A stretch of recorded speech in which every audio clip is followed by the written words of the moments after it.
안녕하세요. 클라우디아입니다. 오늘은 최석규 작가의 땅에 박힌 나뭇가지 하나 작품 준비했습니다. 최석규 작가의 작품들을 살펴보면 다양한 소재를 가지고 순문학과 장르문학을 오가는 걸 알 수 있는데요. 오늘 소개해드리는 땅에 박힌 나뭇가지 하나 역시 지난번 소개해드렸던 할슈타트에서 온 절대무공처럼 유쾌함 속에서 대중성과 작품성을 함께 만날 수 있는 소설입니다. 그럼 함께 만나보시죠. 땅에 박힌 나뭇가지 하나. 늦은 시간임에도 호텔 카페는 붐볐다. 송이는 설탕 2봉지를 잔에 모두 부었다. 라떼 거품이 부풀어기처럼 일어날 때까지 계속 저었다.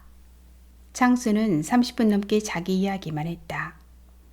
이번에 직접 기획한 공모전의 경쟁률이 어마어마했다는 자랑을 시작할 때쯤 송이는 창수의 말을 잘라버렸다. 내 것은? 읽어봤어? 아, 그렇지. 그제야 창수는 오늘 만남의 이유를 생각해냈다. 가방에서 원고를 꺼내 송이에게 건넸다. 송이는 한 귀퉁이를 잡고 설렁설렁 넘겼다. 빨간 밑줄과 X표, 돼지꼬리가 잔뜩 그려져 있었다. 어땠어? 솔직하게 말해줄까? 원하던 바야. 잭, 내지마. 송이의 표정이 굳었다. 밀도 높은 문장, 정교한 메타포, 참신한 묘사, 탄탄한 스토리. 그런 걸 아마추어인 내게 기대하는 건 아니야. 하지만 네 소설은 얼개 자체가 너무 올드해. 신파조 순애보? 요즘 그런 건 먹히지 않지. 그래서 봐달라고 한 거잖아. 야, 문창과 출신의 신춘문예 등단자라고 돌멩이를 황금으로 바꾸진 못해. 내 전공은 문학이 아니야. 법학이지. 그런 걸 변명거리라고 해. 정말 간절하면 최소한의 노력은 했어야지. 시중에 소설 작법책은 수두룩해. 문화센터 창작 수업도 흔하고 글은 모름지기 진실하게 쓰는 거야. 어머? 우리 이야기가 거짓이란 말이야? 창수는 고개를 저었다. 내가 말한 진실이란 팩트 기반의 투루를 말하는 게 아니야. 읽는 이가 문장이 매몰돼 헉헉대게 하는 거. 그런 핍진성이 곧 진실이라고. 이런 말하긴 뭐하지만 사별한 남편을 글로 환생시키기 지금 타이밍이 좋지 않아. 너 안에 추억이 너무 많거든. 그건 독이야. 감정이 문장에 지나치게 녹아들 테니까. 활자는 그 뜨거움이 식을 때까지 툭 던져놓고 기다리는 시간이 필요해. 장수는 턱밑 수염 몇 가닥을 만지작거렸다.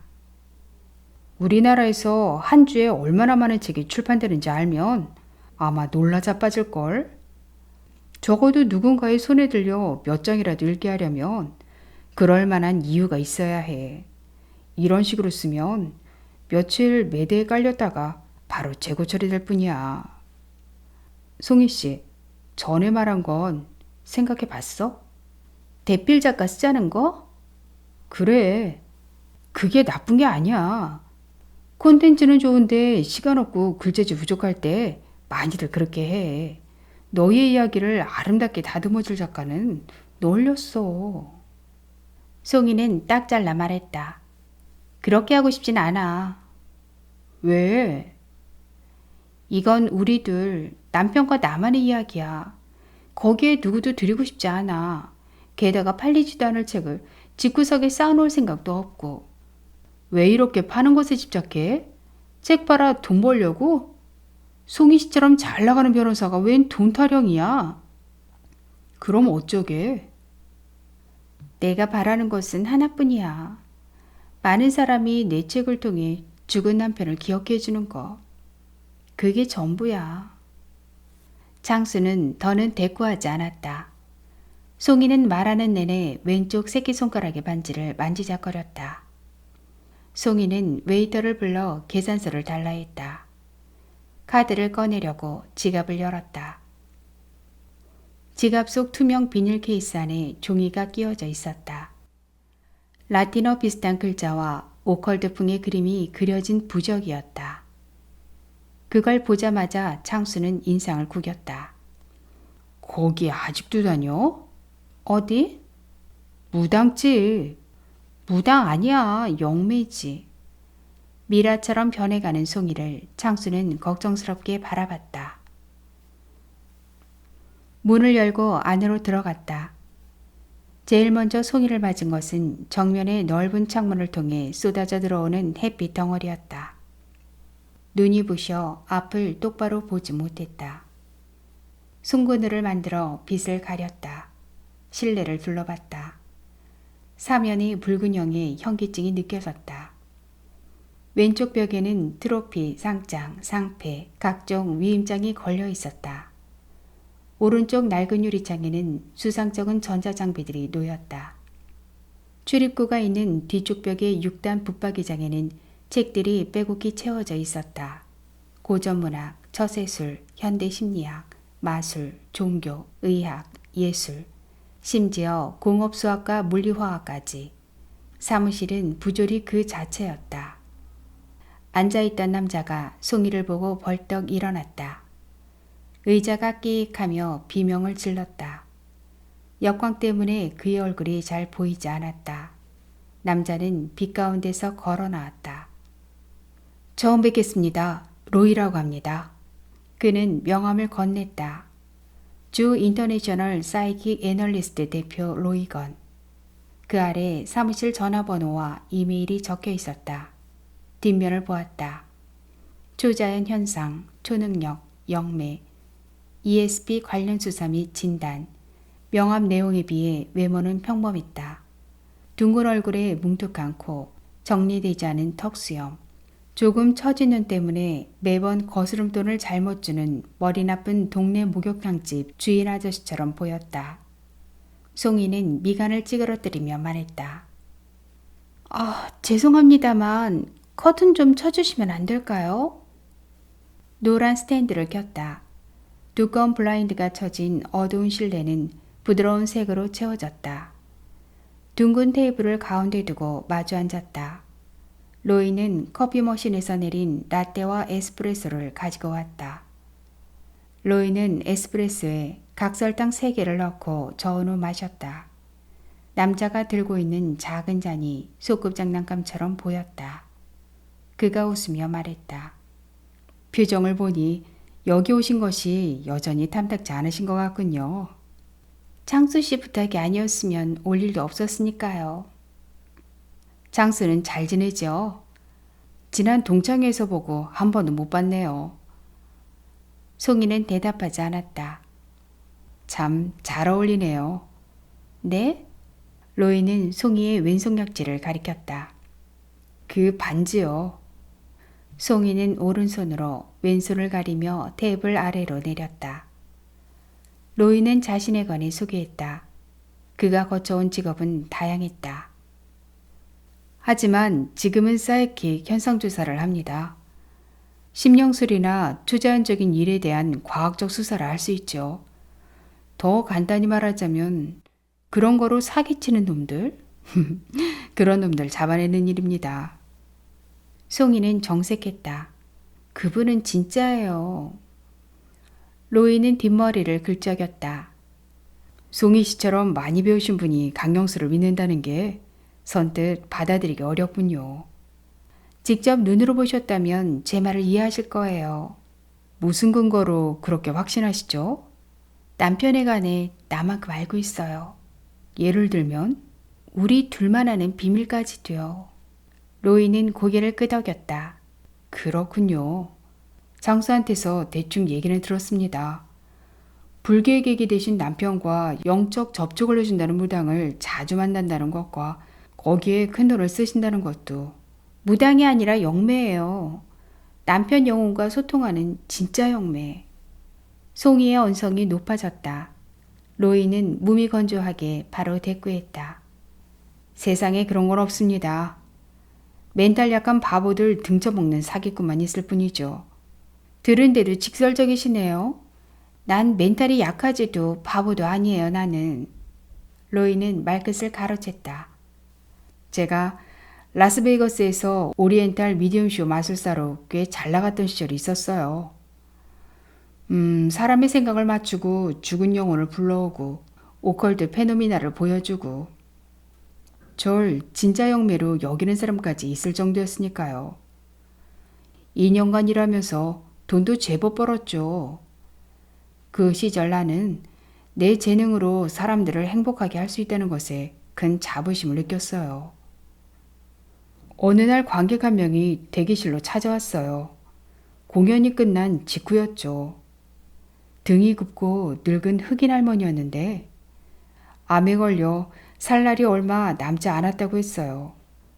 그분은 마지막 소원이라며 20대로 단 하루만 돌아가게 해달라고 했어요. 어이가 없었지요. 마술이란 정교한 눈속임이다. 보이는 모든 것은 한낱 판타지일 뿐이다. 난 그렇게 말했어요. 그러자 그녀는 힘없이 웃으며 대답했어요.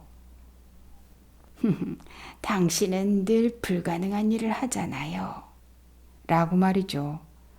할머니는 세상을 떠날 때까지 그 믿음을 버리지 못했어요. 그 후 난 직업을 바꿨습니다. 바로 지금의 일로. 송이 얼굴에는 아무런 표정도 나타나지 않았다. 로이의 명함을 가방에 넣었다. 아무래도 잘못 찾아온 것 같군요. 일어서려 했다. 로이는 송이를 붙잡았다. 잠시만요. 보여드릴 것이 있어요. 그는 손바닥에 보이게 두 손을 앞으로 뻗었다. 테이블 위를 향해 손가락을 펼쳤다. 잠시 그대로 있다가 담담한 목소리로 말했다. 이곳에 당신이 함께 있음을 우리에게 보여주십시오. 어둑한 사무실 안에 침묵이 흘렀다. 하지만 아무 일도 일어나지 않았다. 송이는 냉수를 흘렸다. 일어나 나가려는 순간 잔 받침대 위에 얹어놓은 스푼이 달그락 소리를 냈다. 천천히 반시계 방향으로 돌아가기 시작했다.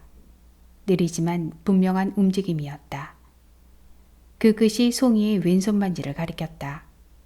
찻숟가락이 요동쳤다. 송이의 안색이 변했다. 오른손으로 반지를 감싸쥐었다. 스푼은 이내 멈춰섰다. 송이는 비명도 내지 못하고 그대로 주저앉았다. 로이가 자리에서 일어났다. 뚜벅뚜벅 뒤쪽으로 걸어가 커튼을 젖었다. 빛이 쏟아져 들어왔다. 창문을 등지고 선 채 말했다. 방금 보여드린 건 아주 간단한 마술입니다. 숟가락은 자석으로 조정되고요. 난 무릎을 조금씩 움직여 탁자 아래 설치된 자석을 옮겼을 뿐이에요. 아, 오해는 마십시오. 놀라게 하려는 건 아니었어요. 페이크 텔레키네시스를 한 이유는 송이 씨를 관찰하기 위해서였어요. 무방비 상태의 행동은 믿을 만한 데이터니까요. 송이 씨는 사무실에 처음 들어올 때부터 발걸음이 몹시 조심스러웠습니다. 최대한 바닥의 선을 밟지 않으려고 했죠. 그리고 사무실 제일 구석 자리에 앉아 커튼을 쳐달라고 하셨고요. 전형적인 방어 기제죠. 하지만 제가 만들어낸 작은 트릭으로 그 단단한 껍질은 부서졌습니다. 마법의 스푼이 반지를 가리키자 송이 씨는 반지를 손으로 감쌌어요. 위험한 순간 본능적으로 아이를 품 안으로 끌어당기는 엄마처럼. 제 추측으로는 그 반지는 남편과의 매개체고 거기엔 조심해야 할 터부가 있을 것 같군요. 물론 그런 것을 알려준 사람은 영매일 테고. 그렇지 않나요? 송이의 표정은 어느새 차분하게 바뀌어 있었다. 재미있군요. 관찰력도 좋으시고. 사실 좀 놀랐습니다. 이제 절 믿으시겠어요? 송이는 침묵했다. 로이는 바로 이어 말했다. 그럼 동행을 허락하신 것으로 알겠습니다. 틀림없이 제가 도움이 될 겁니다. 송이는 긴 한숨을 쉬었다. 이번 한 번뿐입니다. 알겠습니다. 저도 준비를 단단히 해야겠군요. 한 번만으로 모든 속임수를 간파한다는 것은 사실 어려운 일이거든요. 부디 성공하시길 바랍니다. 만일 사기라는 증거를 못 찾으면 팀장님도 제 말을 믿게 될 테니까요. 로이는 씩 웃었다. 그건 산자 죽은 자 모두에게 좋지 않은 일이 될 것 같군요. 영매의 집은 외벽이 다소 밝다는 점을 빼곤 주변 주택들과 다를 것이 없었다. 모든 창문에는 커튼이 쳐졌고 현관문에는 파란색 포치가 붙어 있었다. 잔디가 깔린 앞마당과 나지막한 나무 울타리가 편안함을 주었다. 문 앞까지 이어진 구불구불한 자갈길은 바라보기만 해도 사각거리는 소리가 날 것 같았다. 송이는 바로 들어가려 했지만 로이는 잠시 돌아보자고 했다. 둘은 집 울타리를 따라 걸었다. 로이의 시선은 흙바닥과 주변 나무와 외벽과 지붕 위를 느릿느릿 옮겨 다녔다. 정원에 파라솔과 잉어 몇 마리가 헤엄치는 작은 연못도 신중하게 살폈다. 한 바퀴 돌고 다시 정문 앞에 도착할 때쯤 문득 걸음을 멈췄다. 울타리 아래쪽을 빤히 바라봤다. 거기에는 Y자 형태의 작은 나뭇가지가 있었다. 땅바닥에 박힌 채였다. 벌어진 양 끝은 반듯하게 잘려나갔고 이파리는 없었다. 마치 줄 끊어진 새총처럼 생긴 그것은 하나가 아니었다. 울타리를 따라 줄줄이 꽂혀 있었다. 모양은 비슷했지만 길이, 벌어진 각도, 방향, 높이가 조금씩 달랐다. 로이는 혼잣말처럼 중얼거렸다. 파테란이네. 파테란?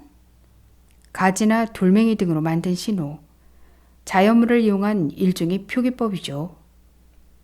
집시들이 나뭇가지를 꺾어 표의 문자를 만드는 방법에서 유래한 건데 주로 어떤 메시지를 전할 때 사용해요. 볼 수 있는 눈을 가진 자에게만 보이는 경고라고나 할까? 쪼그리고 앉아 울타리 아래 가지들을 한동안 뚫어지게 바라보았다. 로이는 피식 웃었다. 안으로 들어갔다. 곱게 한복을 입고 있는 늙은 여자가 나와 맞았다. 선생님께서 앞서 오신 손님과 상담 중이셔서요. 좀 기다려 주시겠어요? 늙은 여자는 작은 방으로 데리고 갔다. 방문에는 순례자 쉼터라고 쓰인 문패가 붙었다. 실내는 작은 카페처럼 꾸며져 있었다. 벽에는 바닷가 풍경, 깊은 숲속 오솔길, 누군가의 초상화가 그려진 유화가 걸려 있었다. 늙은 여자가 다과를 내왔다. 속이는 소파에 앉았다.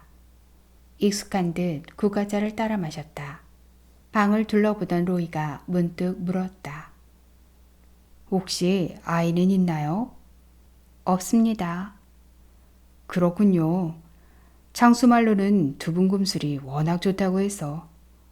이런 쓸데없는 말을 꺼냈군요. 죄송합니다. 괜찮아요. 제겐 애가 한 명 있었어요. 딸아이였죠. 3년 전에 교통사고로 죽었죠. 학원에서 돌아오던 길이었는데 음주 운전자에게 치였어요.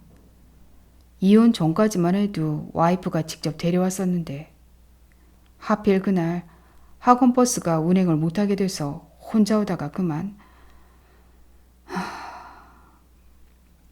로이의 표정은 말하는 내내 어두웠다. 송이는 그에게서 어쩔 수 없이 세상에 남겨진 자만이 알 수 있는 감정을 고스란히 느꼈다. 노크 소리가 들렸다. 이제 들어가세요. 늙은 여자가 방문을 조금 열고 말했다. 영매의 방은 생각보다 평범했다. 주술, 신기, 귀신, 초자연 현상을 연상시킬 만한 물건은 거의 없었다. 등받이가 있는 의자 3개와 나무로 만든 오래된 마호가니 탁자, 그 위에 장식용 꽃다발이 있었다. 푸른색과 보라색 수국, 하얀 안개꽃으로 만든 것이다. 꽃은 생화보다 더 생화 같아 프리저브드 플라워라 해도 믿을 정도였다. 탁자 맞은편에 커다랗고 둥근 거울의 표면은 호수처럼 맑았지만 어쩐지 세워진 자세가 위태로워 보였다. 창문가에는 빈티지 무드 등이 있었다. 영매의 나이는 40대 후반, 많아야 50대 중반으로 보였다. 송이와 비슷한 헤어스타일에 비슷한 옷을 입고 있었다. 화장도 송이처럼 거의 하지 않았다. 그녀는 꽃에 물을 주고 있었다. 손님을 보자 물뿌리개를 바닥에 내려놓았다. 영매는 로이에게 가볍게 인사를 했다. 외모만큼이나 목소리도 매력적이었다. 자리를 권했다. 커다랗고 푹신한 쿠션 때문에 몸이 의자 속으로 빨려 들어가는 것 같았다. 그녀가 물었다. 송이 씨 남편분을 잘 아신다고 들었는데 어떤 관계신지요? 로이는 준비했던 대로 답했다. 어릴 적부터 알던 사이입니다. 여기까지 오신 걸 봐선 친한 친구였나 봅니다. 죽고 못 사는 사이였죠. 영매는 잠시 로이를 빤히 바라봤다. 눈빛이 뇌 속을 파헤치는 것만 같았다. 송이의 눈동자가 불안하게 흔들렸다. 전에 어디서 뵌 것 같은데 아닌가요? 제가 좀 흔한 얼굴이라서요. 로이는 이빨을 드러내며 씩 웃었다. 붉은 액체가 담긴 투명 구슬, 물이 담긴 접시, 복고풍의 회중식에 5개의 양초가 꼽힌 촛대가 탁자 위에 준비됐다. 창문은 두꺼운 이중 커튼으로 막았다. 실내는 어둠으로 채워졌다. 촛불에 불을 붙였다. 송이는 남편이 즐겨 매던 넥타이를 꺼내 가운데 올려놨다. 준비는 다 끝났다. 맞은편에 커다란 거울 때문에 마치 6이 모여 앉아 있는 것만 같았다. 영매는 라틴어 비슷한 말을 읊조리며 접시물에 가루를 뿌렸다. 가루가 흔들릴 때마다 반짝거렸다. 그녀가 말했다. 당신의 아내가 왔습니다. 이제 당신의 존재를 보여주세요. 어조는 차고 단단했다. 한참 동안 아무 일도 일어나지 않았다. 집중력이 흐트러질 때쯤 수국잎이 파르르 떨렸다. 꽃잎에 맺혀있던 물방울들이 톡톡 탁자 위로 떨어졌다. 헉. 송이는 숨을 들이켰다. 탁자 위에 흩뿌려진 물방울 중 하나가 천천히 허공에 떠올랐다. 10여 센티미터 높이에서 멈춰섰다. 부르르 제 몸을 떨었다. 빛에 반사된 그것은 보석처럼 반짝거렸다. 나머지 방울들도 하나둘 살아 숨쉬는 생명체처럼 떠올랐다. 송이는 숨소리도 내지 못하고 그 기적을 바라볼 뿐이었다. 영매가 낮은 탄식을 뱉었다. 지금 남편께서 옆에 계세요. 송이의 눈가에 눈물이 고였다. 뺨에 손을 대고 당신의 온기를 느끼고 계십니다. 송이는 흐느꼈다. 로이는 미동도 하지 않고 모든 것을 바라보고 있었다. 눈은 카메라처럼, 귀는 녹음기처럼 한 장면도 놓치지 않았다. 빙의는 순식간이었다. 자신의 몸에 남편의 영혼이 들어간 후 영매의 말투와 행동은 바뀌었다. 그녀의 표정은 불안하면서도 편안했고 행복해 보이면서도 슬퍼 보였다. 송이는 작년 오늘을 기억하냐고 물었다. 영매는 생생히 기억한다고 했다. 송이는 둘이 마지막 결혼기념일에 대해 말했다. 그때 건네준 목걸이는 아직도 잘 간직하고 있다고 했다. 영매는 지금 손에 끼고 있는 반지와 잘 어울린다고 했다. 송이는 함께 갔던 장소에 관해 말했다. 영매는 당신이 여기 있어 행복하다고 말했다. 대화는 몇 분간 더 지속했다. 송이는 흐르는 눈물을 멈추지 못했다. 갑자기 영매가 비명을 질렀다. 가슴을 쥐어짜며 괴로워하기 시작했다. 물방울들이 흐드득 바닥으로 떨어졌다. 동시에 촛불 4개가 꺼졌다. 살아남은 촛불 하나만이 간신히 어둠을 밀어내고 있었다. 영매의 검은 눈동자는 거의 사라지고 흰자위만 남았다. 어둠을 향해 손을 휘저었다. 알아들을 수 없는 말을 했다. 금세 뒤로 넘어질 듯 위태로워 보였다. 송이는 영매를 붙잡으려 했다. 로이는 송이의 손을 잡아 끌었다. 눈짓으로 가만히 있으라고 했다. 영매는 몇 번 휘청거리다가 고개를 아래로 떨구었다. 마치 죽은 듯이 작은 움직임조차 없었다. 그 시간은 느리게 흘러갔다. 어둠 속에서 홀로 남은 양초가 제사를 태우는 소리만 들렸다. 영미는 고개를 번쩍 들었다. 콧물과 침이 입가에 흥건했다. 로이를 쏘아보았다. 눈빛에 광기가 흘렀다. 그녀가 소리쳤다. 너 누구야?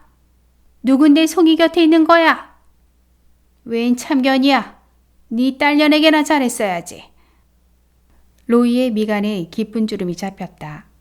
목을대를 따라 튀어나온 그의 목젖이 위아래로 출렁였다. 입술이, 뺨이, 턱살이 바들바들 떨렸다. 영매가 다시 크게 소리쳤다. 비명행사한 딸년이 널 저주하고 있어. 집을 나온 후 둘은 아무 말도 하지 않았다. 로이는 구름 낀 하늘을 한참 동안 바라보았다. 주말까지 보고서를 만들어 전해주겠다는 말만 하고 떠났다. 그의 목소리에서 자신감은 사라졌다. 두려웠구나. 내가 그랬듯이. 전문가인 척, 이성적인 척해도 그도 한낱 나약한 인간이었어. 송이는 기쁘지 않았다. 승리자의 쾌감보다 슬픔이 더 컸다. 왜일까 생각했다. 이유를 알 것 같지만 받아들이고 싶지 않았다. 한기가 느껴졌다. 먹구름이 짙어졌다. 아무래도 밤에 큰 비가 올 것 같다. 사무실을 다시 찾은 것은 토요일 저녁이었다. 로이는 처음 만났을 때처럼 갓 내린 커피 2잔을 가져와 테이블 위에 내려놓고 앉았다. 수염이 더 지저분해졌다는 것 외에 달라진 점은 없었다. 바인딩한 A4 묶음을 내밀었다. 표지에 부유하는 반물질에 관한 초자연 현상 분석 보고서라고 쓰여 있었다. 하단 박스에는 보안상 의뢰자 이름은 이니셜 처리하였습니다. 라고 적혀 있었다. 로이가 입을 열었다. 정리하는데 생각보다 오래 걸렸습니다. 몇 가지 더 확인할 것이 있어서요. 함께 본 것들에 관해 무슨 조사가 더 필요하다는 거죠? 그는 씩 웃었다. 누런 앞니가 살짝 보였다. 결론부터 말씀드리죠. 그 영매 사기꾼입니다. 강령술도 다 트릭이고요. 테이블 앞 대형 거울, 촛불, 꽃장식, 클래식한 시계, 투명 구슬, 물이 담긴 접시, 이런 종류의 매개들은 블러드메리 같은 유럽식 오컬드 의식과 클럭 앤 캔들이라는 남아메리카의 네크로맨시 영매술을 적당히 섞은 겁니다. 거기에 위저보드 비슷한 것을 더했죠. 뭔가 신비로운 분위기를 자아내기 위해서. 송이는 어이가 없었다. 그의 머리가 어떻게 된 것은 아닐까? 그러면 물방울이 허공에서 날아다니던 것은 어떻게 설명하실 건가요? 우리가 둘러앉은 테이블은 특수하게 제작된 겁니다. 나무판 아래는 작은 스피커들이 촘촘히 배열되어 있었어요. 거기서 나오는 서로 다른 파장의 초음파가 충돌하면서 만들어지는 증폭된 힘으로 가벼운 물체를 공중에 띄우게 되는 거죠. 스피커에 연결된 장치로 초음파의 색이 방향등을 조정해 부유물을 상하좌우로 움직이게 만드는 원리입니다. 일명 트랙터 빔이라고 하는 건데 주로 첨단 의료기기에 사용돼요. 음파로 사람 몸 안에 이식된 정밀 전자장치를 조작하거나 신장 결석이나 혈변 등을 제거하는 데 쓰지요. 어떻게 증명할 수 있죠? 휴대용 음파 계측 장치를 숨겨 방에 들어갔었습니다. 원하시면 측정된 데이터도 보여드리죠.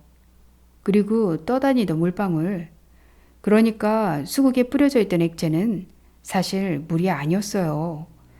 비중이 작고 응집력이 강한 특수 액체였죠.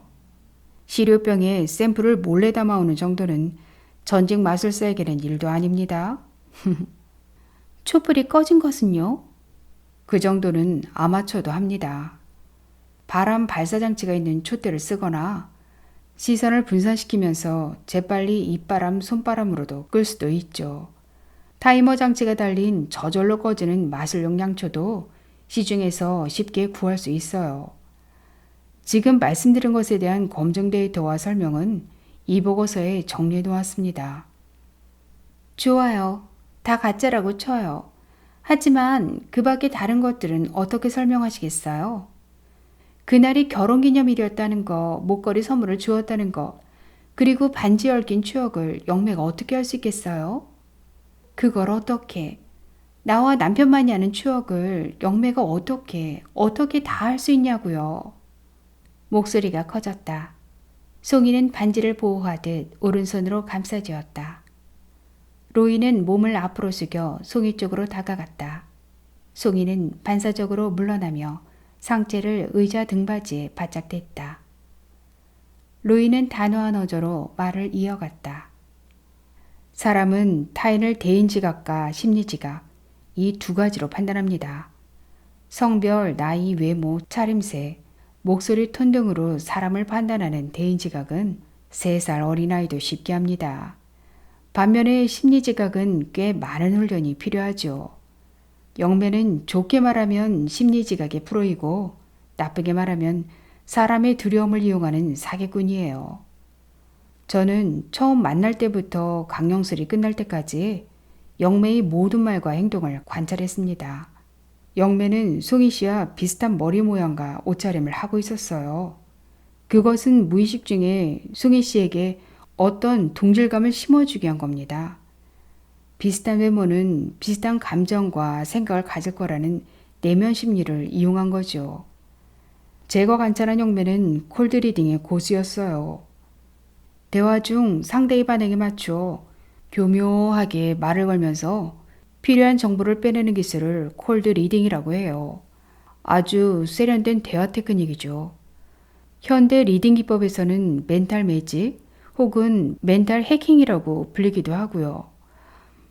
영매에게 남편의 영혼이 빙의된 후 송이 씨는 작년 오늘을 기억하냐고 물었어요. 그러자 영매는 아직도 그날을 생생히 기억한다고 두루뭉실하게 대답했어요. 송이 씨는 영매의 콜드리딩에 취해 오늘이 우리 결혼기념일이라고 말하면서 그때 받은 목걸이 선물에 관해 스스로 실토하고 말았죠. 영매는 반지와 잘 어울리는 것 같다는 말을 하면서 송이 씨가 늘 왼손에 끼고 다니는 반지에 대해 슬쩍 언급했어요. 그동안 자주 만났고 많은 대화를 나눴으니 반지에 특별한 의미가 있다는 정도는 이미 간파하고 있었을 겁니다. 남편의 영혼과 함께 있다는 걸 믿어 의심치 않는 순간부터 영매는 철저하게 그쪽의 약점을 파고들었습니다. 넘겨짚고 짜깁기 하고 매력적인 떡밥을 던지며 송이 씨의 대답 속에서 새로운 정보를 계속 모았습니다. 게다가 송이 씨처럼 대형 법률 회사에 잘 나가는 변호사라면 정보는 더 쉽게 얻을 수 있었겠죠. 영매는 페이싱, 리딩, 매칭과 래퍼, 백트래킹과 패턴 인터럽트를 통해 약해질 대로 약해진 송이 씨의 마음을 지배하고 앵커링 같은 테크닉을 이용해 마음을 조종했습니다. 송이 씨, 영매의 말은 늘 심금을 울렸죠. 언제나 위로가 되었고요. 모든 것을 알고 이해하면서 따뜻한 조언을 해주었죠. 하지만 사기꾼들은 누구에게나 적용 가능한 보편적 수사법을 써요. 당신은 자기 일에 최선을 다하려는 자세로 산다. 가끔 이 길이 정말 내 길인가 고민을 하지만 나름 노력은 했다. 때때로 실패할까봐 불안감에 휩싸인다 등등. 명심하세요. 어떤 종류의 위로는 비난보다 더 잔인한 법입니다. 송이는 그 이야기만은 꺼내고 싶지 않았다. 하지만 로이의 무자비한 설명을 막기 위해서는 어쩔 수 없었다. 딸에 관한 것. 그건 뭐라고 설명하실 건가요? 그쪽의 죽은 딸을 영매가 어떻게 할 수 있죠? 훌륭이 아니라면 오늘 처음 본 당신의 과거를 어떻게 맞출 수 있어요? 난 어떤 정보도 영매에게 알려주지 않았는데. 로이는 갑자기 웃음보를 터뜨렸다. 한 번 터진 폭소는 멈출 줄 몰랐다. 웃다가 살에 들렸는지 기침까지 해댔다. 그는 간신히 답했다. 전 아이는커녕 결혼한 적도 없어요. 네? 난 우리가 잠시 머물렀던 손님 대기실에서 몰래카메라와 녹취기를 발견했습니다. 워낙 잘 숨겨놔서 저 같은 전문가도 찾는데 애를 먹긴 했지만요.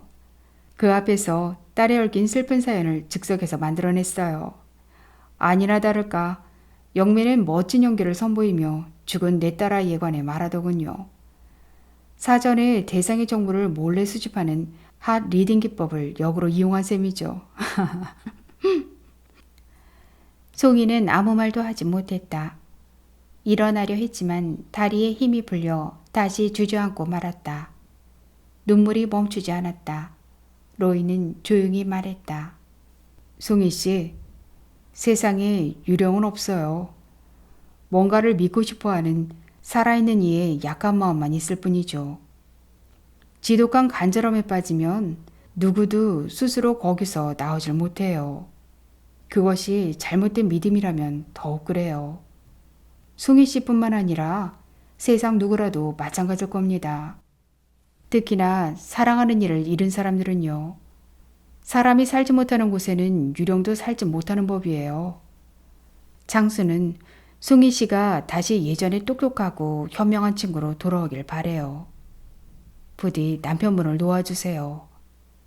그러면 두 분 모두 지금보다 훨씬 행복해질 겁니다. 이제 뒤돌아보지 마세요. 과거의 자리에 모두 놓아두세요. 시간이 그것들을 모아 다 짊어지고 갈 테니까요. 송이는 고개를 푹 숙인 채 흐느꼈다. 반지도 이제 빼세요. 고등학교 때 산 싸구려 반지일 뿐인데 그거 아무것도 아니잖아요. 고인께서도 그러시길 바랄 겁니다. 틀림없이요. 송이는 마스카라가 다 지워진 눈으로 로이를 쳐다봤다. 그는 빛이 쏟아져 들어오는 창가에 등을 기댄 채 바라보고 있었다. 장수는 새로 계약한 젊은 작가의 뒷말을 한참이나 쏟아냈다. 입안이 말라버렸는지 앞에 놓인 아이스 커피를 단숨에 들이켰다. 송이는 머그잔을 두 손에 꼭 쥔 채 묵묵히 창수 이야기만 듣고 있었다. 그 양반 진짜 똥꼬집이더라. 자신의 작품은 최고다. 독자들이 보는 눈이 없다. 시대가 바뀌면 인정받을 것이다. 그런 말만 하더라고. 도통 생각을 바꾸려 하질 않아. 확증 편향, 잘못된 확신으로 똘똘 뭉친 젊은 꼰대야. 아, 참 답답해. 너도 그 이야기 알지? 절대적인 믿음과 확신. 그런 건 문신이 아니라 그냥 옷이라는 말.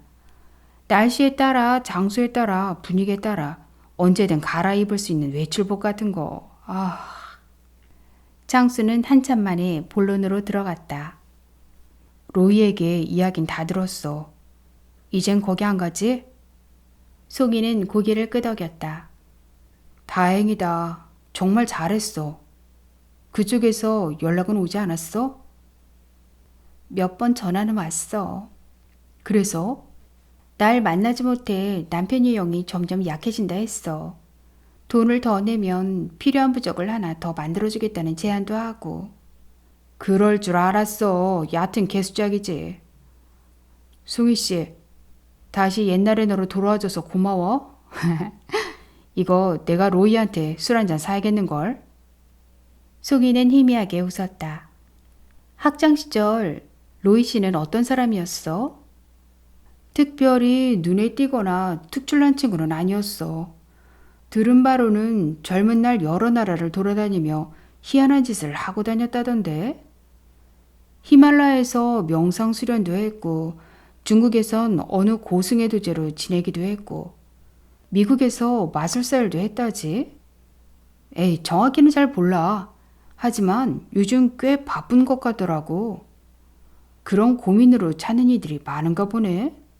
근데 좀 이상해. 뭐가? 로이 씨는 내 반지에 대해 어떻게 알았을까? 결혼 반지 뺐구나. 장수는 그제야 그녀의 손가락에서 반지가 사라졌음을 알아챘다.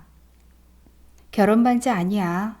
고등학교 때부터 끼고 다니던 싸구려 반지야. 그래? 그걸 왜 여태 끼고 다닌 거야?